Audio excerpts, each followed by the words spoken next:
What's up, guys? How's everybody doing this evening? Welcome to D Knows. I'm your host, D. I'm back. I don't know if you guys got a chance to see the YouTube post. Get back up on the screen here. So, had a YouTube post, basically, and had a video coming out Friday. And I'm not going to say who it was or whatever the case may be, but I had a cool video that was supposed to come out Friday in place of the live. And I screwed the video all the way up. I mean, I was hot. I was heated. Um, you know, when you work on stuff and it just does not come to fruition like you think it should. And I had it. Video was like 25 minutes long. I had a special guest. If you was a Steelers fan, I feel for you. You missed a good one, for real, to be honest. And it just didn't come out right. It was on me. In the program that I use, missed the whole audio. Like, I can talk, but you can hear the other person. So we'll have that other person come back on probably a little closer to draft time just to give their opinion on the state of the NFL and the Steelers in general.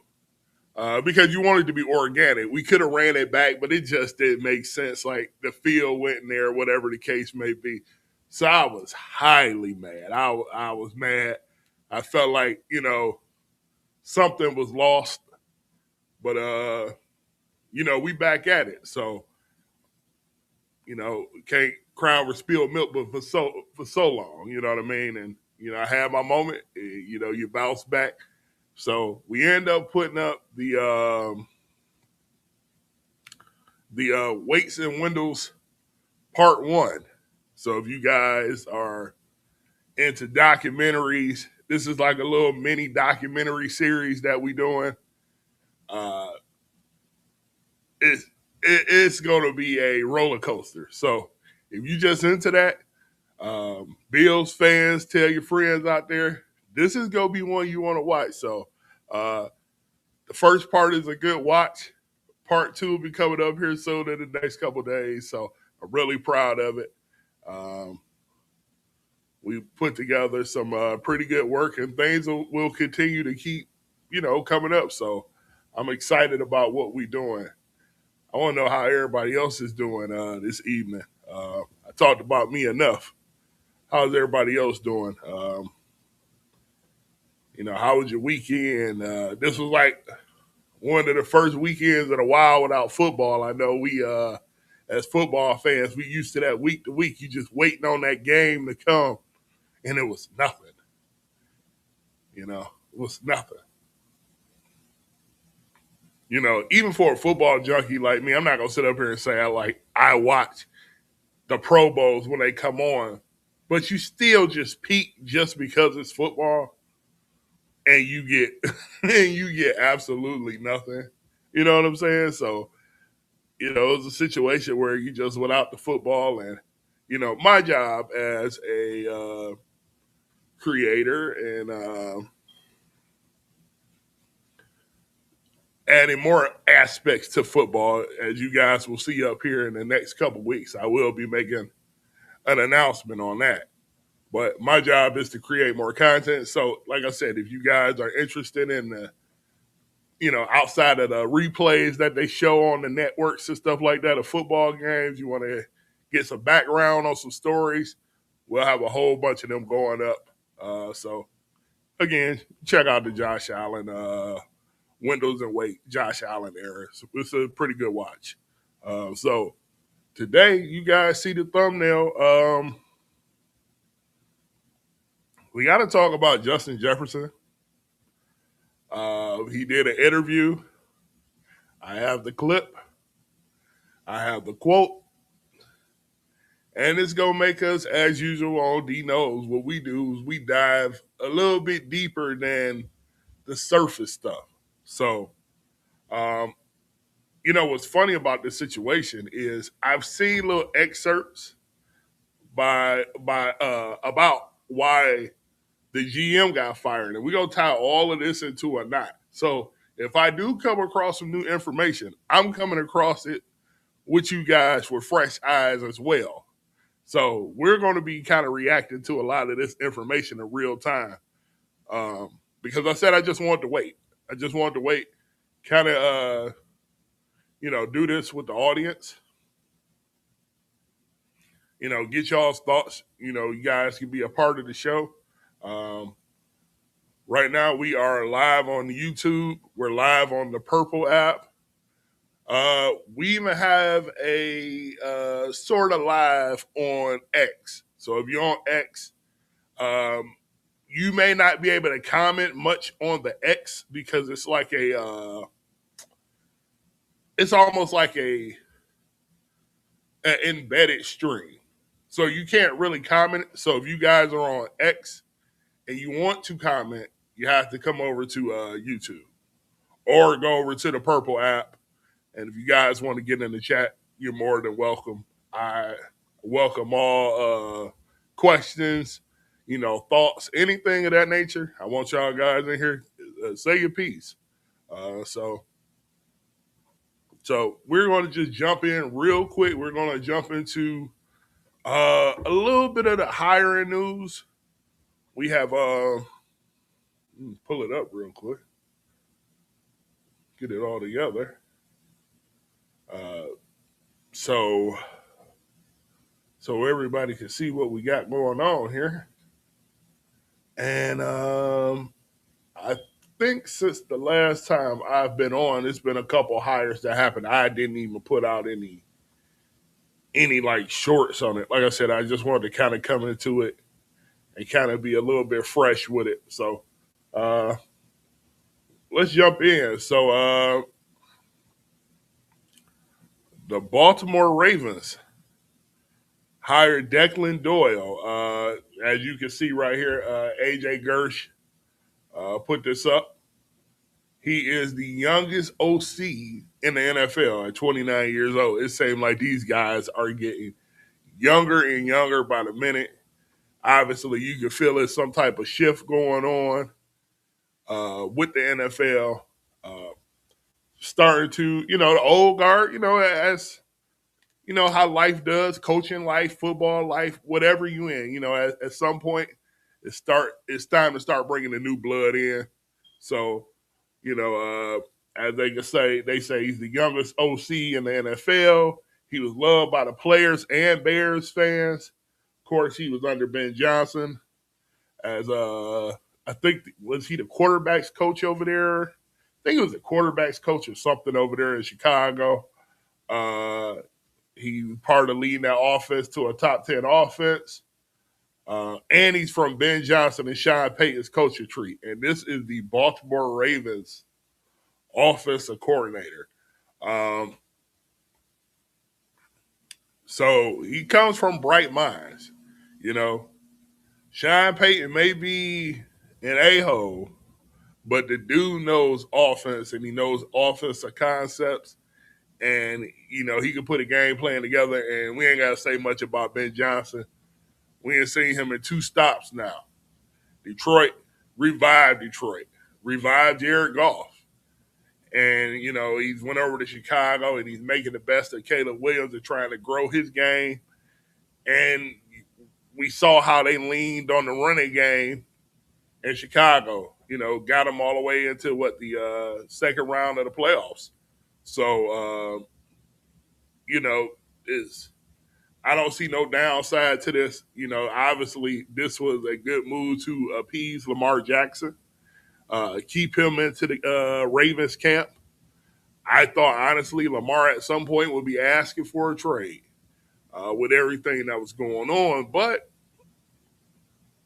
when you could bring a young, innovative mind in there with Lamar, he had Ty Monken. We saw his game grow from when he had what was the guy with the Chargers? The Chargers hired him. I can't think of his name right now. But the previous OC that was with the Chargers, I think, what was he? Was he Georgia Tech's coach back in the day? Let me look that one up because I just can't, football it be everywhere on my mind. Let me look that up real quick. And you guys be lurking and y'all be, lurking and stuff like that. You jump in the chat to help me out here now, dude. Let me see. Chargers former OC. I just want to see here.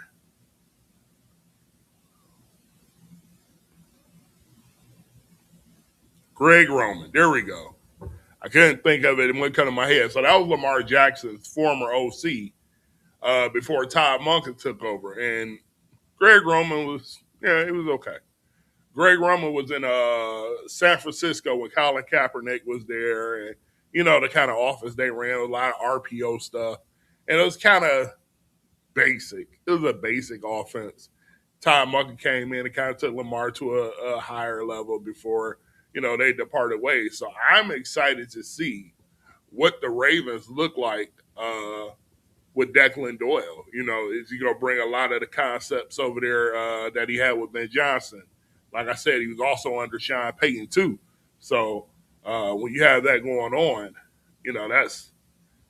that's a pretty good list you got right there. So I want to bring up the video of the tight end over there talking about Declan Doyle. So let me pull that up and let you guys be able to see it. Cole Kmet actually did an interview about Declan, and let's pull it up real quick. So. Yeah, well, super happy for Declan and really anybody this time of year that's able to go out and take advantage of the situation they were in the year prior. And that's kind of happening with coaching right now, and with players that'll come up here soon with free agency and teams kind of getting their rosters set and somewhat ready to go for the upcoming season. It is kind of like a puzzle piece, and with us being in a salary cap league, there's there's pieces of the puzzle that fit well into the next season and pieces of the puzzle that don't. So, I'm sure Ryan and Ben are going to be all over that this time of year, figuring that out and all those things. But, yeah, it's obviously a big loss for us, losing Declan, EB, two great coaches and guys that provided a lot of value to the offensive side of the ball this year. And, I know even though Declan doesn't call the plays for us, the amount of work that he did on the offensive side of the football was immense. And you could see that in day-to-day in practices. And I'm sure it took a lot off of Ben throughout the week for his duties as a head coach. Cole, if you could just humor us and kind of walk us through that, because I know at the beginning of the season, Ben Johnson explained how from an organizational role, that was going to be so important. Declan's role, even though, as you said, he doesn't call plays, but so that Ben Johnson could do, head coaching duties, and because he wasn't an offensive coordinator anymore, but he still remained the play caller. What was Declan Doyle's role as you got through the season? What would you say his day-to-day was like? Yeah, well, I mean, that'd almost be hard for me to even say just because I'm not there in those meetings once we leave the building.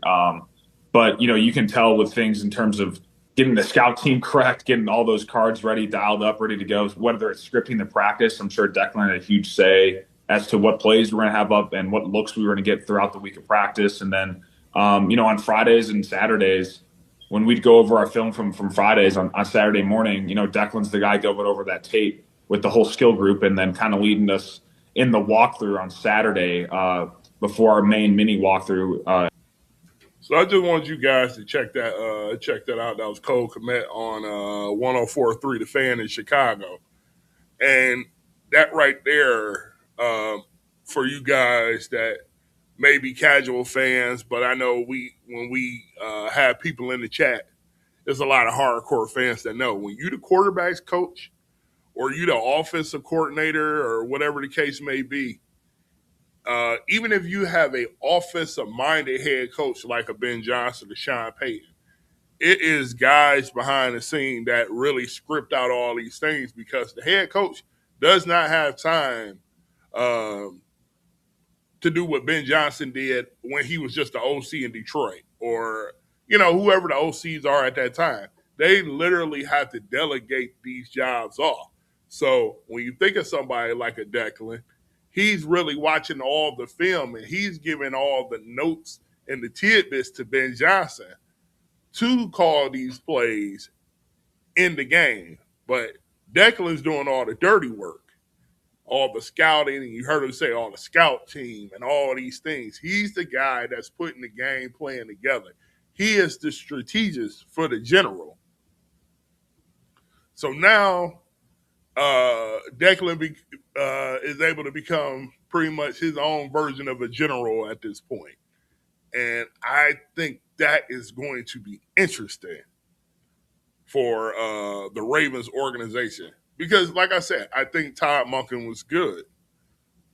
But I also think that whether it was Jim Harbaugh, we don't know, or Todd Monken, when they called the plays, how they got away from the run. Well, if you saw Ben Johnson's offense in Chicago and you saw it in Detroit, and Declan is a disciple of Ben Johnson's game plan, they're going to run the ball. And you have Derrick Henry. And Derrick Henry is like somehow rewinding the clock back every year. So they have guys that can run the ball. They're going to run them those stretch zone runs. But they're going to put this team, if all goes well, this team is going to be put into a position where Lamar does not have to do everything. And that is the key. You know what I mean? Take as much as you can off of Lamar's plate. So when it's time for Lamar to be Lamar and become a magician in that pocket and make those moves if he got a breakout of containment, then it becomes even more special. And you kind of saw that with Caleb Williams this year in Chicago. A lot of things Caleb Williams, he kind of lacked at. Of course, he got the special ability of escape, being an escape artist and all that other stuff, and he could throw the ball 100 yards down the field, et cetera, et cetera. But playing within a structured offense is not his strong suit. And to Ben Johnson and Declan's credit, they kept Caleb Williams as structured as they could while he's growing this game. Now he's going into a position with a seasoned quarterback of Lamar who's gotten much better as a pocket passer. Now you can add all of those, the window dressing and all of those different schemes and all that for the offense.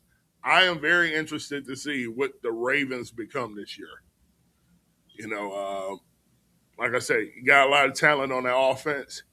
You can add another receiver, which we'll get into as time goes. We'll have Ravens people on and stuff like that as time goes. But yeah, I think that's a good situation. I think it's a good situation. Like I said, now it is different. You are going from being the guy behind the scenes to being the man, to calling the plays on the fly.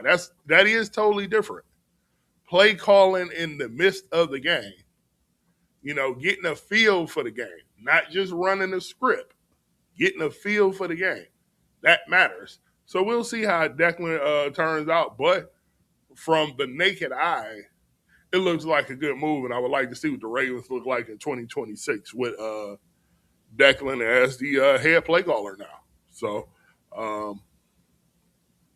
also, other Baltimore news, Anthony Weaver has been hired as the defensive coordinator for the Baltimore Ravens. They're going to run –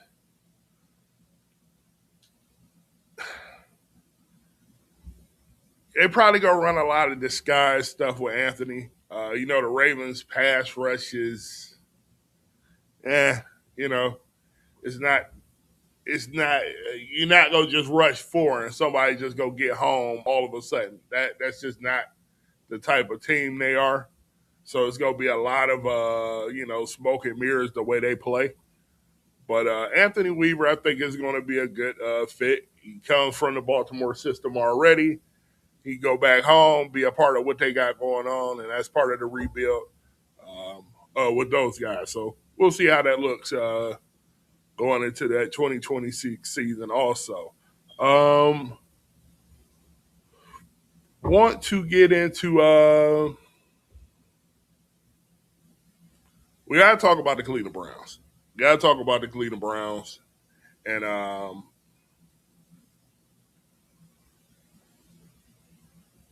And Kevin Stefanski and Todd Monken and Shedeur Sanders. You know me, I'm gonna give it to you with some real insight. So I'm gonna show you guys the video. Pull up the video. I thought this was a really cool video. It was organic, you know. So let me pull it up real quick.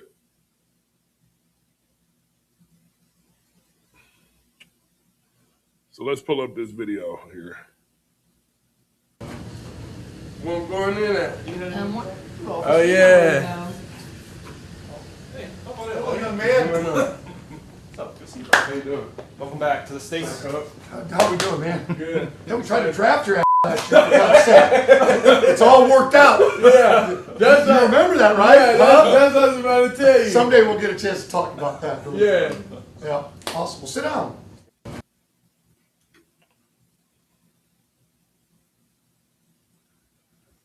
Let's talk about this part real quick here. So this don't tell you everything you need to know. Why Kevin Stefanski got fired, or whether you like Kevin Stefanski or not. That is not what we're talking about. But I just want to show you the logistics of how this thing works. If you go check back on my page when I did the video, when I told you guys that the split was coming before anybody else saw the split, I told you the split was coming between Kevin Stefanski and Andrew Berry. This is it right here. The Browns think they slick. Y'all good. Y'all good. Now, for that to be put out, that piece to be put out, and like I said, I believe it's an organic piece. But The Browns had a plan. The Browns, this tells you how it was split. Andrew Berry wanted Shedeur Sanders.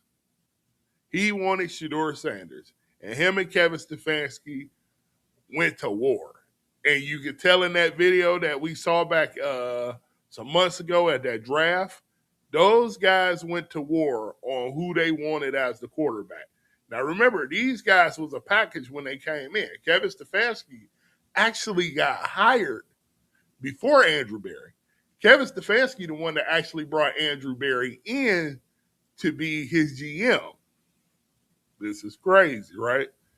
Business is cutthroat, right?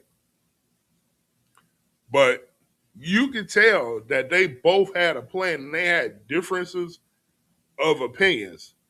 I'm going to tell you why all of this is coming up now. So the Browns,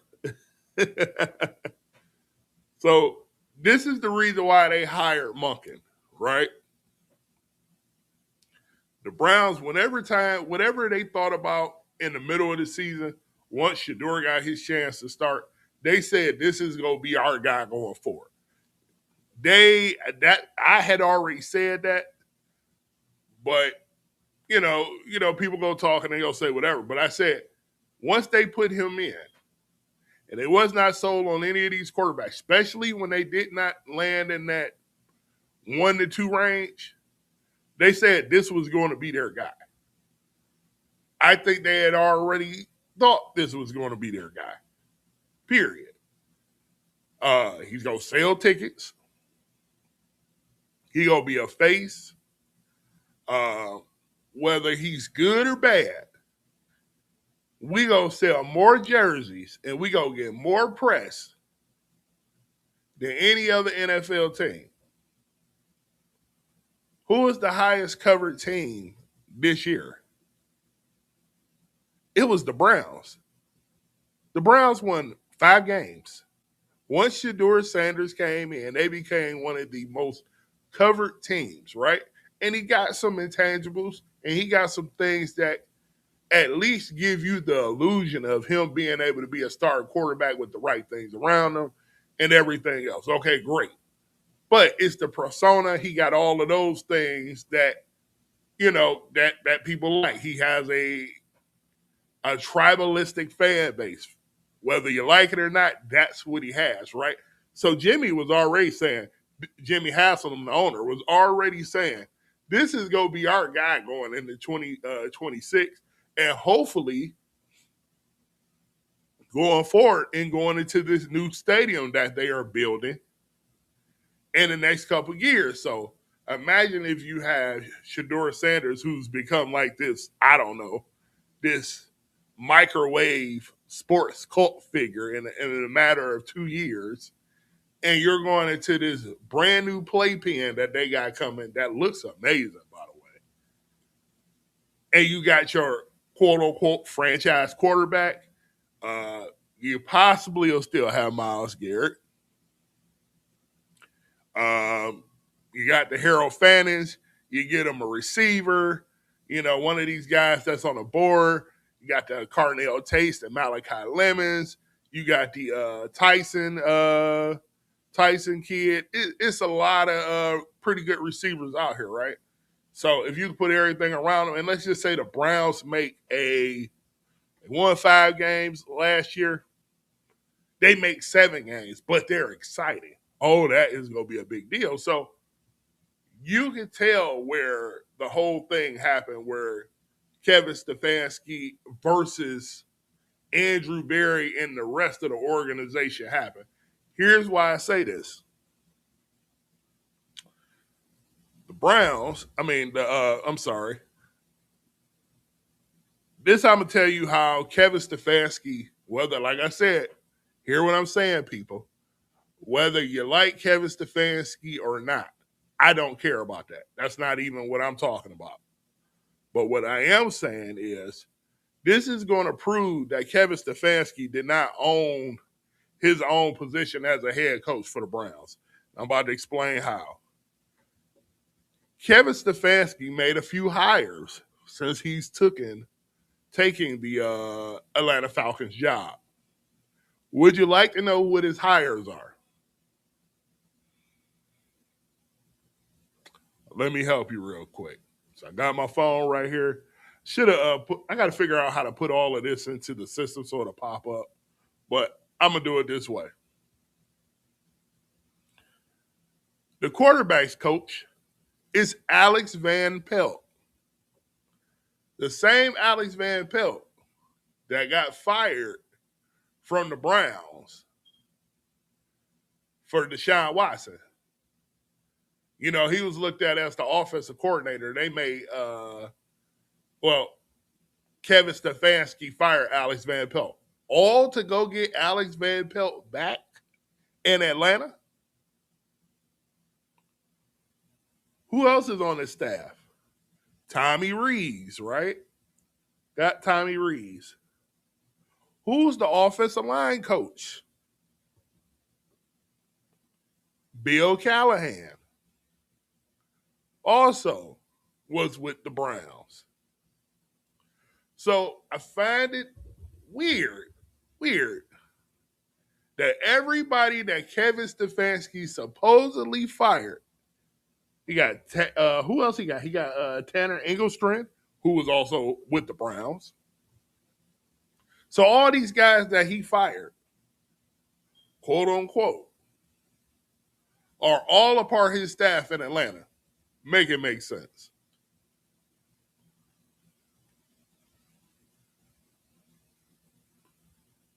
Make it make sense.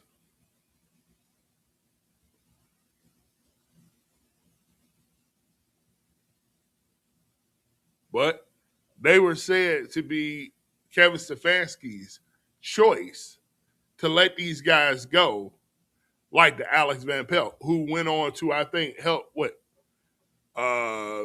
Did he go help Drake May the year before, or the first year, or second year, or something like that? His first year? Bill Callahan. I know Bill Callahan got let go because of he's with his son in Tennessee and it just didn't work out. Okay, I get all of that. But everybody that Kevin Stefanski had on his coaching staff before, he has back again. Make it make sense. We ain't gonna act like it don't make sense. We gonna tell the truth. This is why the Browns are always in disarray. Because people don't play their positions. Like I said, this ain't about liking Kevin Stefanski or not liking Kevin Stefanski.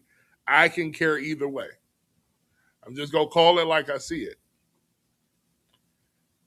You took the man, you clipped him, you clipped his wings. I'm going to say the very PG version of it. You clipped his wings and you expected him to be effective. How you going to be effective if you took everything away from him? So the power struggle was real. Period.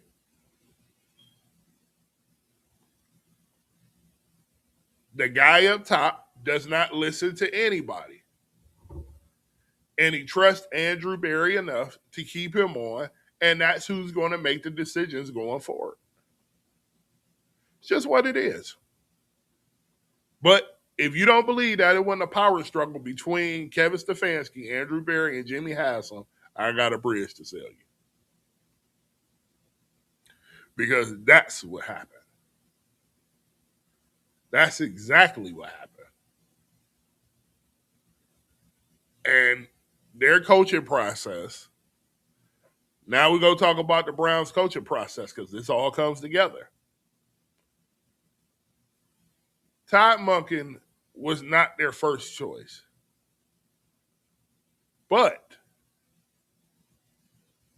he was the choice that they agreed to. Here's why I say this. The Browns said that they wanted innovative, young, and up-and-coming guys. That was literally what they said. Jimmy Haslam said it out of his mouth.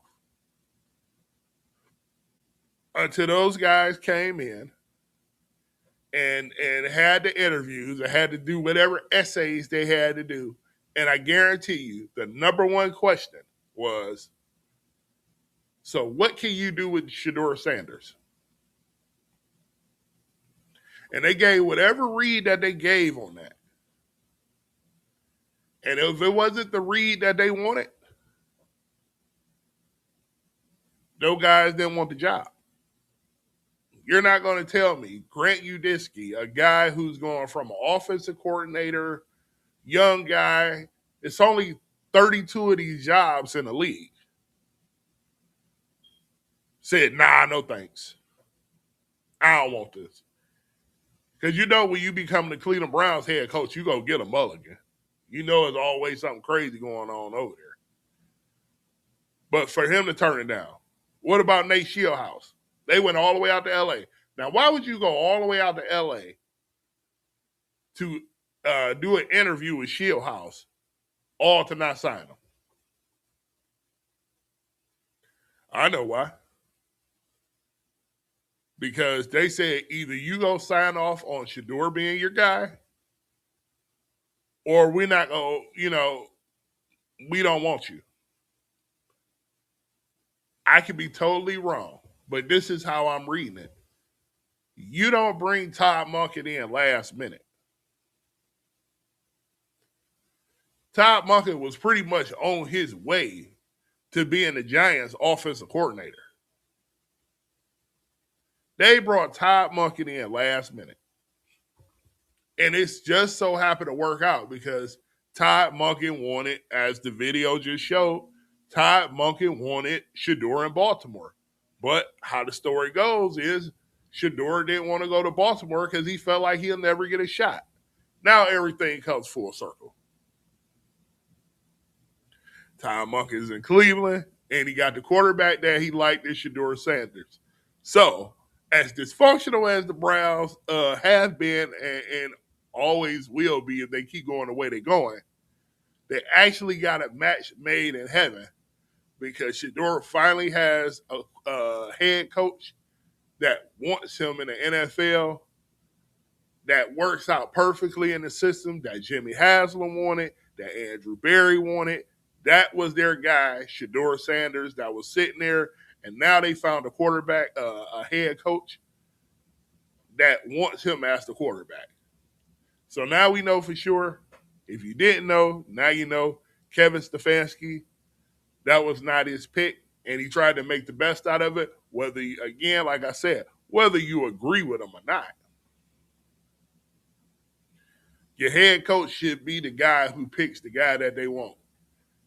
And let him go down with the ship or whatever the case may be. But they had other plans.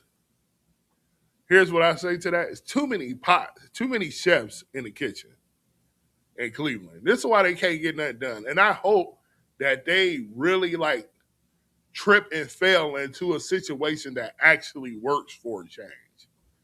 And it seems like this could work. So,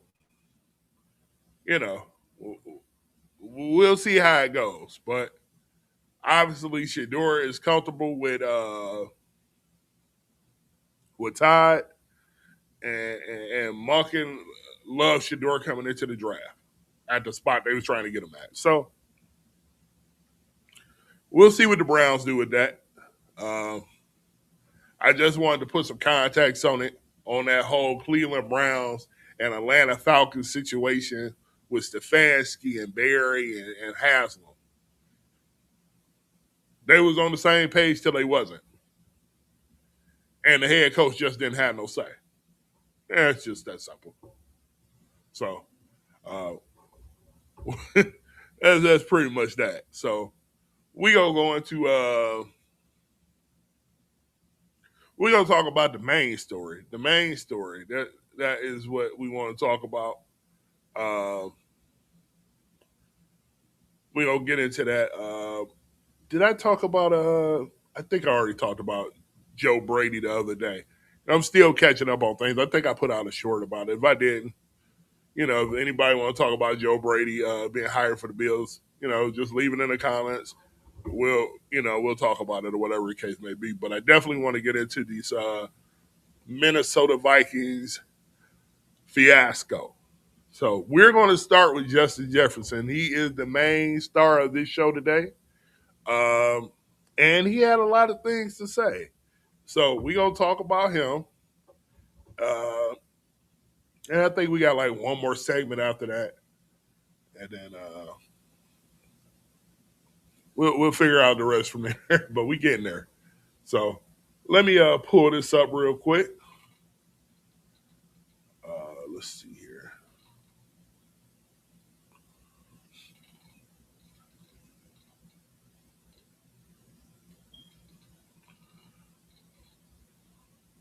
All right, let's do this here.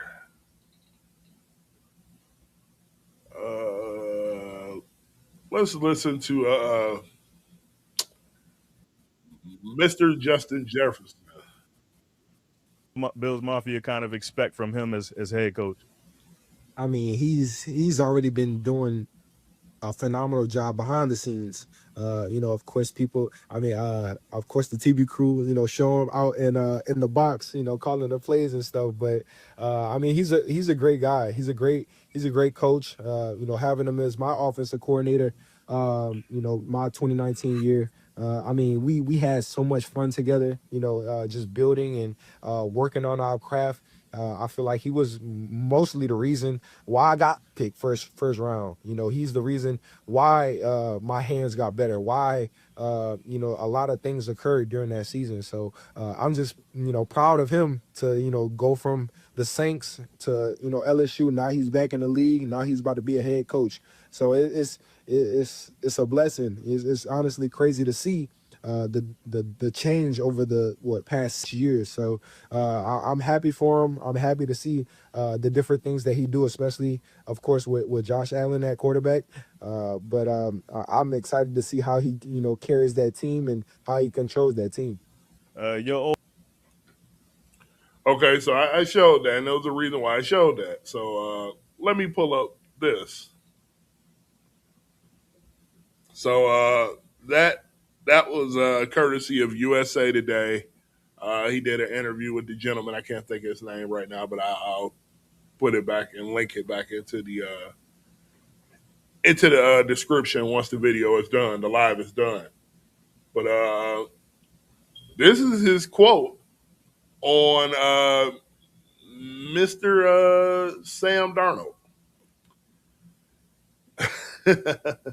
It's definitely tough. It's tough to watch. I love that he's in the Super Bowl. I'm happy for him. I want nothing but the best for him, especially the way his journey was at first. People doubting him and people not giving him the respect. Now they're giving him the respect. Now they're saying that he's a top tier quarterback in this league. Of course, selfishly, I wish he had done that for us last year.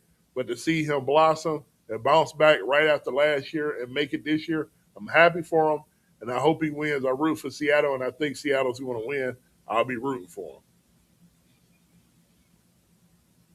Okay. So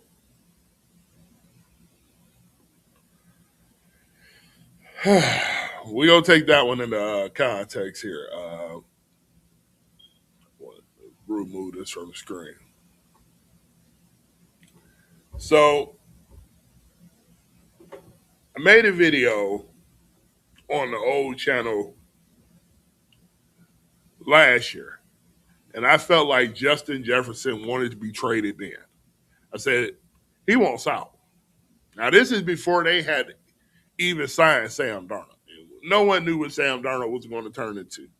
But they let Kirk Cousins go. Kirk Cousins went down to Atlanta. No quarterback, right? I felt like Justin Jefferson was already sniffing around like, I don't want to be here. And I had made that conclusion. And I was like, he's going to start asking for a trade. And I think, to my recollection, teams have started kind of calling the Vikings saying, hey, is Justin available? And I think they were kind of like, it would have to be a Godfather offer for us to get off of Justin Jefferson. But more than likely, no. I mean, the dude is that much of a talent, and he was in a contract year. So then they end up getting Sam Darnold. It ended up working out. They end up going, 14-3.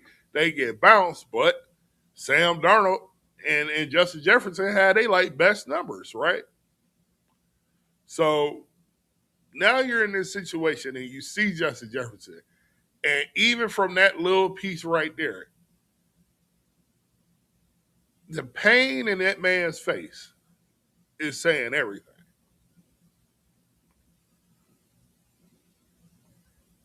He know Minnesota dropped the ball. There's no way in hell you let your quarterback go. That's gotten you. That's a younger quarterback that you had on the cheap. All you had to do was give him 30 to 35 million for a couple years, just like Seattle did. They literally did the same thing. And he gave you proof. You rehabilitated Sam Darnold, Kevin O'Connell, who is, as we can tell, anytime for the most part, so far he touches a quarterback, he does well with him. Gave Kirk Cousins his best years. Gave Sam Darnold revitalization. Now, J.J. McCarthy, I went high on J.J. McCarthy coming out of school. I'll be honest, I went high on him coming out of Michigan. Like I said, I saw all the athleticism, great guy, but I just didn't see the tool set be there. And it's not saying that he can't develop that, but I didn't see it. And I damn sure didn't see you take an established veteran quarterback that's in their 6th or 7th or 8th year, or whatever year Sam is in, that had finally found his way. And then you say, all right, you could go because we wanted to pay you, but we wanted to only give you $20 or $25 million versus just ponying up the money and you got your guy for the future. You bet on J.J. McCarthy, a kid that ran a training wheels offense in Michigan. They were a run-first team. He was a one-read team, make the play. And you're expecting these guys to come in that he's a developmental quarterback, and you're expecting him to come in and take off where Sam Darnold left off at. Take up where Sam Darnold left off at. How is that possible? He was still considered a rookie going into his second year. He didn't play none of his first. Everything that the Minnesota Vikings did was miscalculated. And now you're going to have a situation where I believe Justin Jefferson is going to ask out. Now, how do you keep Justin Jefferson from asking out? That you may be able to put a Band-Aid on? And I'm not even sure you can do that. I don't know what Kirk Cousins is doing. I don't know if Kirk Cousins is retiring. Is Kevin Stefanski going to keep Kirk Cousins in Atlanta to Michael Penix Jr.? I said some guy. Michael Penix Jr. gets healthy. Are they going to do that? Because now you need a quarterback down there. So do you then, make that call and say, hey, we need a Band-Aid until we can go draft that guy? Or hopefully McCarthy can sit another year and learn and fully develop and maybe become that guy? Because not only has he not developed, but now he's injury prone. He's always hurt. So not only you got that situation, but then you got this other situation. Why, as a wide receiver who makes their money based off the quarterback getting them the ball, why would I want to stay in Minnesota?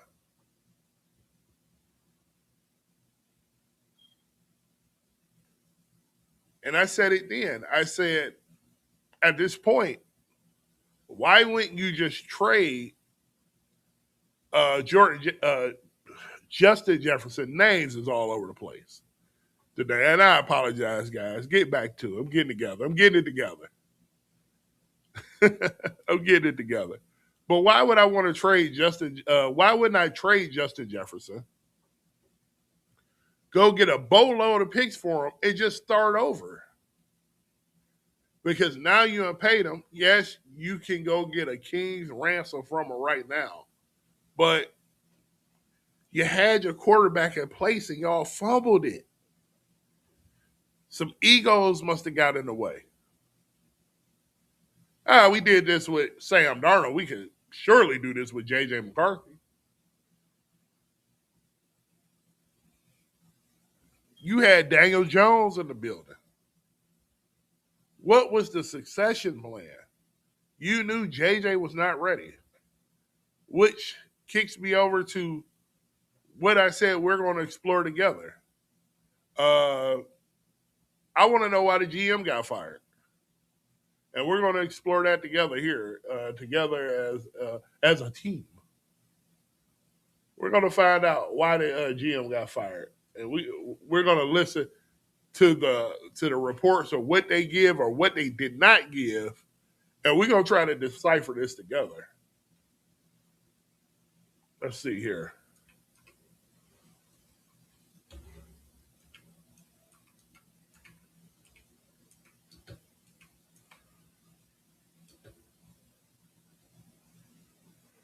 All right, so let's see what we get here.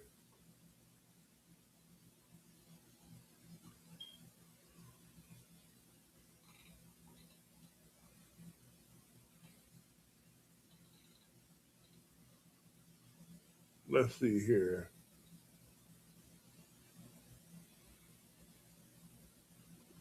Wow. Okay, let's put this up. Wow. All right, this is courtesy of The Athletic. And they said, somebody said around the league, let's see. Once the initial surprise wore off, the agent's reaction mirrored that of many Viking staffers, players, and executives around the league. I'm not shocked that he was let go, one team source texted. I'm just shocked at the timing. Wow. Let's see who wrote this. This is by Alec Lewis and Diana Rossini. Boy, they be Johnny on the spot. They got a story on everything. Let's see what they say. They say for weeks, executives and coaches inside the Vikings building and throughout the NFL had speculated that Adofo-Mensah's job could be in jeopardy. Even after he received an extension last season, even though the Vikings produced a 43-25 record over his 4 seasons, while Adofo-Mensah had a close personal relationships with many players, staffers, and questions about his job status persisted for several reasons. Only 4 of Mensah's 28 draft picks are surefire starters in the future. A paltry return. The team's 2025 quarterback plan, that'll do it, following a 14-game win season, contributed to the playoff-less finish.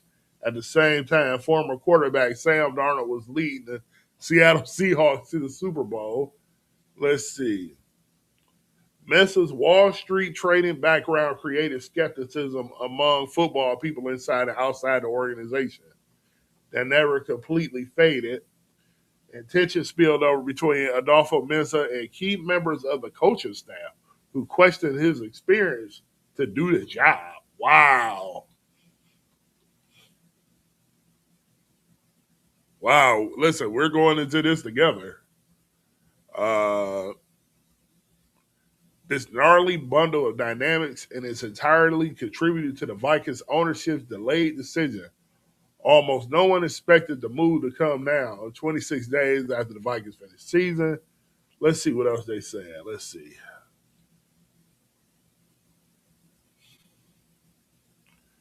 Okay, they saying they felt like he had one more season. I'm just trying to see what else we getting here.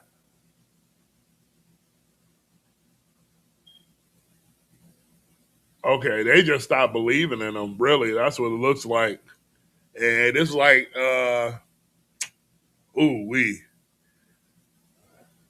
okay, so I think we pretty much got the gist of this story. I'm trying to see if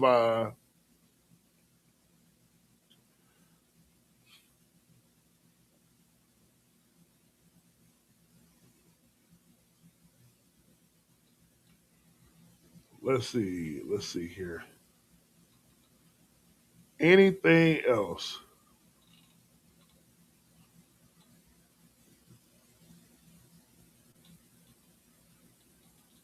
Wow. Let's see. Okay, that's all we need from that. That's all we need from that. So basically, in a nutshell,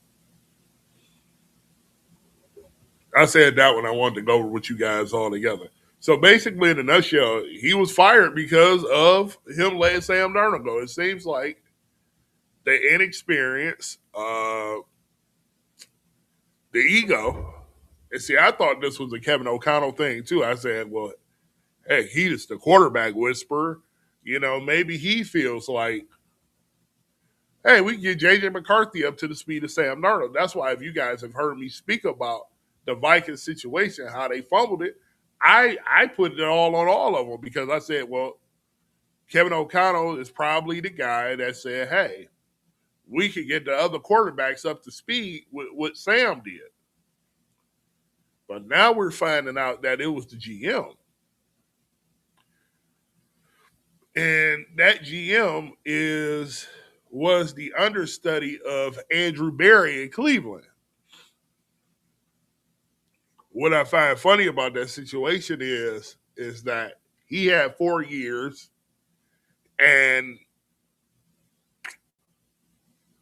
his draft grade over 4 years might be a D outside of Justin Jefferson. He had on a couple big picks, but outside of that, his draft grade was terrible. And when you got that type of situation going on, and I look at the Cleveland situation, and they've missed on a whole bunch of draft picks. This last draft was a saving grace for Andrew Berry, or I think he would have been gone, or at least promoted up where he's not picking the players. But they fumbled the ball.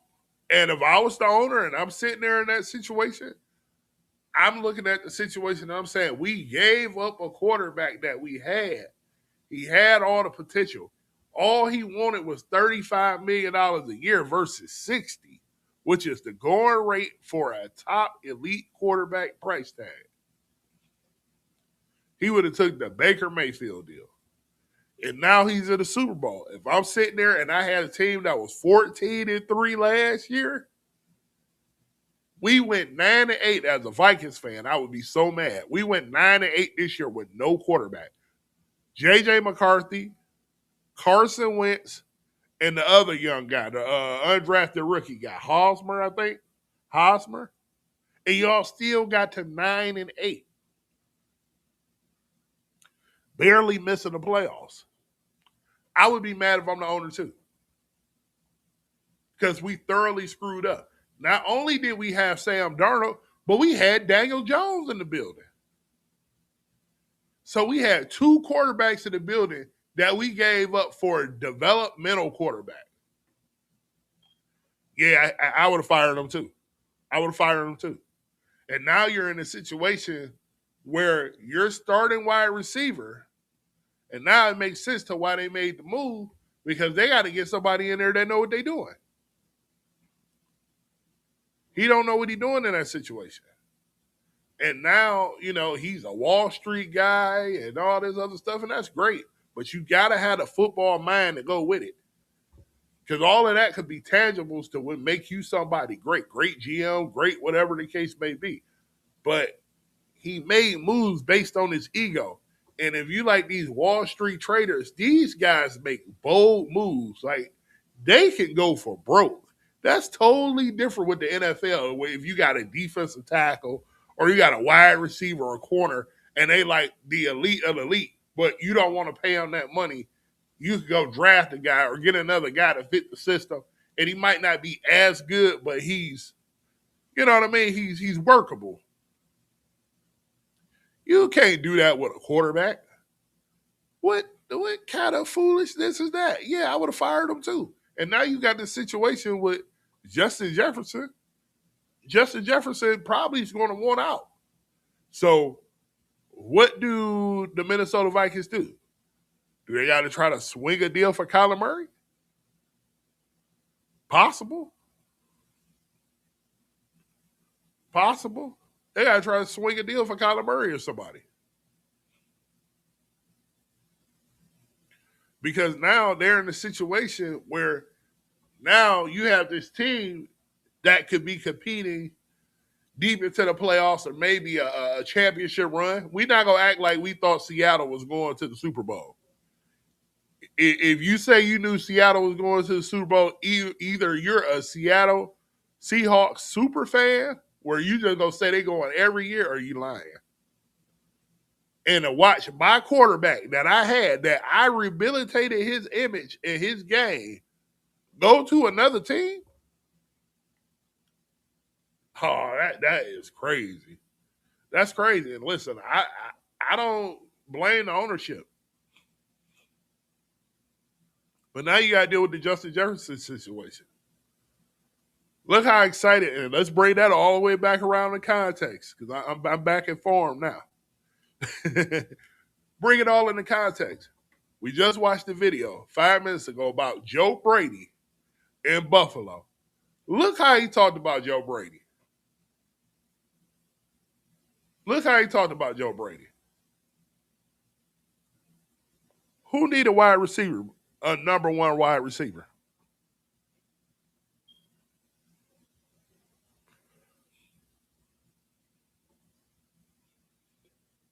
Who need a number one wide receiver? Could it be the Buffalo Bills? By the way, go check out Windows and Wait, Part 1, Josh Allen here. It'll explain everything to you. Buffalo Bills need a number one wide receiver. Josh Allen, Justin Jefferson, Joe Brady is the head coach. Would Buffalo pull the trigger on something like that? Would they pull a trigger on a deal to get Justin Jefferson? At this point in time, now you got to look at Buffalo and say, is it time to go for broke?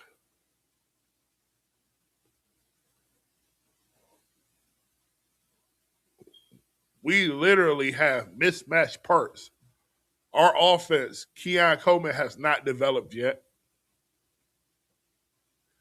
Organization threw him under the bus. Hopefully, they can make amends or trade him somewhere else. But he's not a number one. At best, he's a good number two. I love Shakir, but he's more of a slot guy, in my opinion. Maybe a number two. Maybe you use him as a slot merchant. Really just tear up defenses. But if you added a Justin Jefferson with Josh Allen, now Buffalo had to figure out their whole cap thing, because their cap is kind of like a mess, and there had to be some restructuring going on. But would Buffalo make that move? I think that's something we got to think about, because I don't think Justin Jefferson wants to be in Minnesota. What's going to make him want to stay in Minnesota? Who's out there? Who are you getting? Can you bring Daniel Jones back? I'm pretty sure he likes his situation with Indianapolis. They'll figure out some type of deal to keep him there.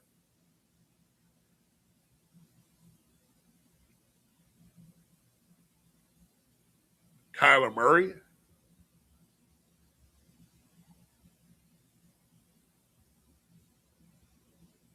There's a lot of good questions out here. You know, now that Arizona hired their head coach, you know, do they want to keep Kyler? Or are they still talking about Kyler, go your separate ways? We want to restart our whole quarterback situation. So now Minnesota is going to have to give up stuff. Let's just say they do get Kyler Murray. Let's just say Kyler Murray's that guy. Now you're going to have to give up draft capital and take on his contract when you had a quarterback in the building. Not one, two. Holy smokes. Holy smokes. Like I said, I don't know. Like I said, when I do this, I want to roll it all into one thing so it can be digestible and understandable. I understand why the GM got fired in Minnesota. I didn't understand it at first. I seen something about they didn't want him to go on maternity leave. That was the last straw and everything else. Yeah, it was the last straw because they was tired of him already. They were tired of him. You let our quarterback walk out the building. So you got to go. So, that's just a situation. Where do you guys think? Do you think Justin Jefferson even stays in Minnesota, or does he get out of there? And if he gets out of there, where does he go? I'm glad that I'm even thinking about that because I'm going to make a video on that, and I'm going to come up with the top destinations. So watch out for a video for that coming soon. But we've been doing this about an hour, hour 5, hour 6 minutes. I appreciate you guys coming in here, hanging out with me tonight. I know we are in Super Bowl press week. It's a lot of media stuff going on. I appreciate you guys coming in here and taking your time out to come hang out with me for a minute and shoot the breeze, catch up on a few of these topics. I think going forward, of course, because the season is about to be over, right? So, of course, the season don't stop for me. It don't stop for anybody that's in the NFL news. But as far as the lives go, it's probably going to go to once a week. And if like something crazy goes on, I will be, I'll pop in and do live. So that'll probably be how the live format goes. But what you guys are going to get is a whole bunch of new content, videos, interviews, all that other stuff that goes on. So the beat gonna go on over here. You gonna get a lot. And then what I'll do is probably those Fridays or whatever day it is that we choose, and I'll ask you guys, you can leave it in the comments or whatever day that works for you guys. We'll try to come up to a happy medium and and put the show together as far as that goes for just the lines of catching up and seeing everything that's going on in this off season. Like I said, we got a lot of stuff coming up. A lot of stuff coming up. So be locked in on this channel. Like, if you're getting the notifications, if you're not getting notifications, you know where to find us. You know what the socials are. The socials are all in the links, all on the social medias, where we go be at, because you're going to be getting a lot of stuff. And I want to hear from you guys. So we got a lot of good things coming up. Like I said, we're going to build this community brick by brick. Like I say, tell a friend to tell a friend. You into football, you into sports, whatever. Get over here. This is where we at. This is where we do business. So I appreciate you guys as always. Like I said, if you don't catch the live and you catching this as a replay and you got questions for me, you're more than free to leave them in the comments and I will address them either in a video or the next show. What I'm trying to figure out now is, being that this is Monday, will I do some type of Super Bowl watch party or after show? We'll figure that out as this week goes on. But I want everybody to be safe out here. It seems like it's cold everywhere. Just be safe. Kick back and relax. Don't try to do too much. Let this weather pass. And we'll be back at it again. So, until next time, good to see you guys. We got a whole bunch of stuff dropping, so you know where to be. Windows and Wait, Josh Allen Era Part 2 drops here in the next few days, so be on the lookout for that. So we got a lot of good stuff coming, and I will see you guys soon. So I'll probably see you guys. We'll play it by ear, but you'll know. You'll know what's going on. So everybody have a good night, and we'll get at it. So till we see each other again, peace.